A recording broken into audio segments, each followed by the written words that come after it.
Hi guys, welcome back. This is Kel. Apologies for my background. I honestly think that I look like I'm being held hostage right now, which I'm not, but yeah, just forgive me for the lack of interesting things behind me. So today we're going to be talking about the Coaguchek XS. If you've never heard of that, it's basically a machine that you can use to check your INR at home. If you don't know what INR is, that is basically the level that we're checking for people that are on warfarin. I've been taking warfarin for about 6 months now. I've had my Coaguchek machine for about a month and I absolutely love it. So this is the Coaguchek machine. Pardon my ring light. But as you can see, it's a pretty simple machine. It basically has 2 buttons. It has this M button, which is just like a yes or no button, and then this is the power button, which obviously powers the machine on and off. So the way that it came in this nice case here that opens up like this. It looks like a CD case from the 90s, very nostalgic. I was born in the 90s, so shout out to me. It opens up like this. It comes with this pen, which I'll talk a little bit more about later. And then it also comes with a pack of lancets, which I guess I'll talk about later also. Also with my machine comes the test strips. So the test strips come with 6 strips per vial/container. Within each box of test strips, there is of course the container with the test strips. So as you can see on these test strips, there are a lot of different numbers and information. Essentially what you want to pay attention to is the expiration date, and there is a code number. So for example, on my vial, I have this thing that says code 472. Code 472. So let me show you something really cool. So essentially when you get your machine, there is this little thing on the side of it right here. So there's this little piece here, and it just, you pull it straight out and it looks like that. I was gonna make a joke about microchips being injected into us, but I feel like it's too soon to make that joke. And this little chip actually comes in every new container of test strips. So I've opened my bottle, and then at the very bottom, oh, I lied. It's not in the bottle, it's in the box. So we opened our new box, and in the very bottom of that box, there is this little chip. So right now, there is no chip inside my machine.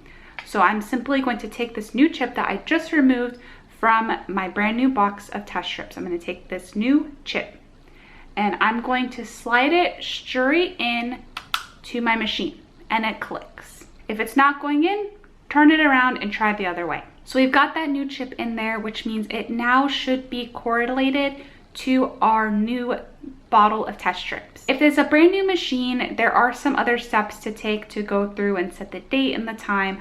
I'm not personally going to go through that. I'm just going to show you in general what to do once you have all that set up. So we have our new chip in our machine. So then we're gonna take our bottle of test strips, open the bottle.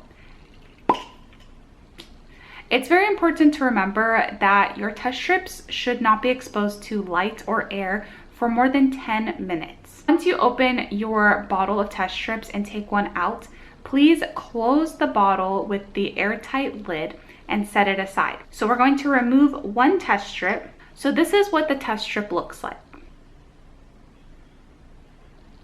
You can see the arrows indicate in which direction to put it into the machine.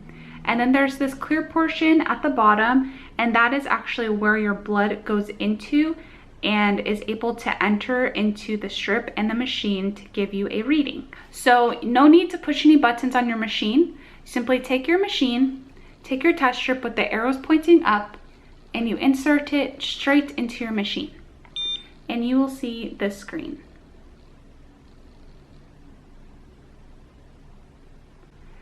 As you can see, it is flashing 472.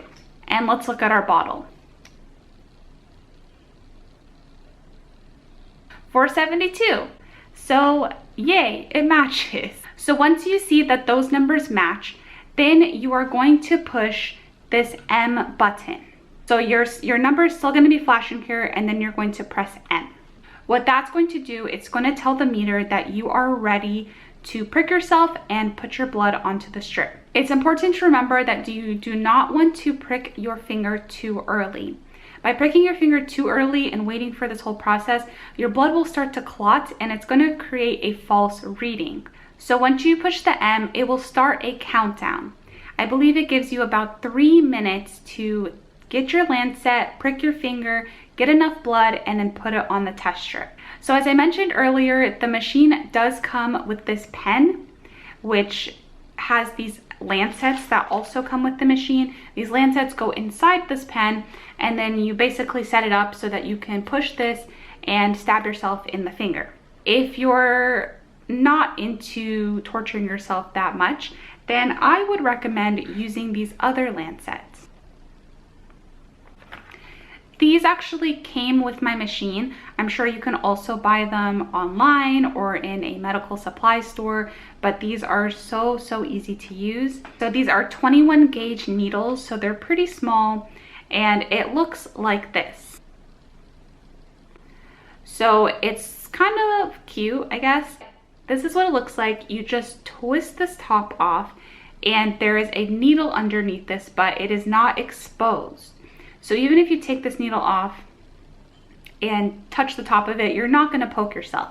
What is going to poke you is when you push this bottom part all the way in, it's going to eject that needle into your finger.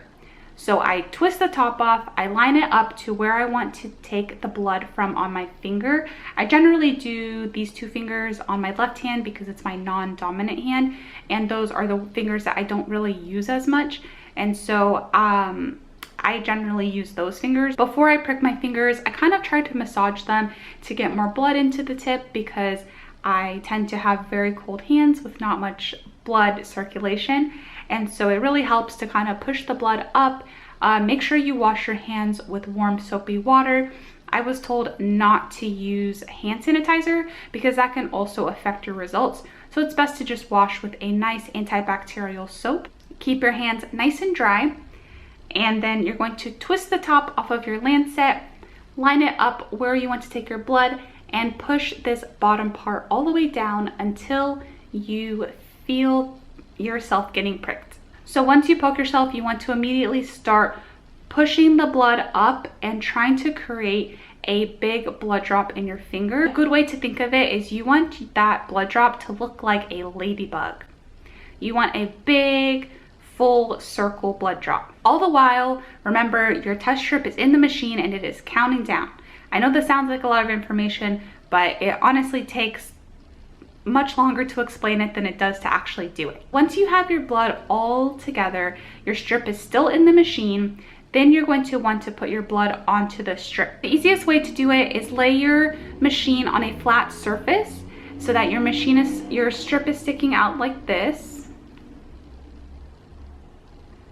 And if you see this little clear window, that is exactly where your blood is going to go. You're going to bring it up and just drop the blood onto the top side, kind of as if you're going to place it on top, and then the blood will go straight into there and into the strip. There are different error messages that could come up on your machine, and you'll have to reference your booklet that comes with your machine to see all the different errors.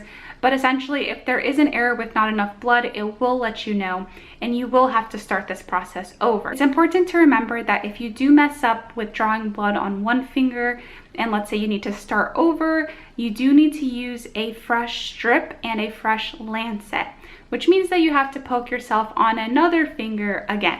I know that a lot of people are wary of using a machine like this because you have to poke your finger, and I will be honest with you, while I really didn't like poking my finger before, and it did actually hurt. I had bruises on my fingers the first couple times that I used it. Now I honestly have no pain after. I mean, of course, it's always a little bit of a jump scare when you poke yourself, but it really doesn't hurt after that. So in terms of my insurance, I had to wait until I was on warfarin for 90 days before I was able to qualify and even see what the cost would be through my insurance. And after that 90-day period, they ran it through my insurance, and then I found out that it's a monthly fee. I pay approximately $50 a month to use this device, and then all of the testing strips and lancets are included in that $50 per month fee. I also use the app that's on my phone, so I upload the results from my machine to the app on my phone, and it gets transmitted to my doctor's office, and they will call me to review the results with me or make any changes. So overall, would I recommend this product? Yes, I would. And no, I'm not sponsored by them. However, if they would like to sponsor me, please let me know. And I do think it's really convenient, especially if you like to travel, or if you like to just go on weekend trips, or maybe if you just like to eat whatever you want, then it might be nice to have, because your diet might be changing and you're like, I don't know how my INR is doing, so you could check a little bit sooner, and it's a little bit easier to do it in that sense. Of course, the big limiting factor probably is the cost, and in terms of that, it really depends on your insurance. I can't give you a good estimate. I have a very specific insurance, so I'm sure it's much different than other people's, and it really just depends. It might be covered fully, or you might have to pay a monthly fee as I do. So this was just a quick video, guys, and I feel like it's been a while since I made a video. Hopefully this video is helpful, and if you don't mind, please give this video a thumbs up, and also subscribe to my channel if you are interested in more videos like this. And I hope everyone has a great day and an amazing week, and happy Martin Luther King Day. And yeah, see you guys next time. Bye.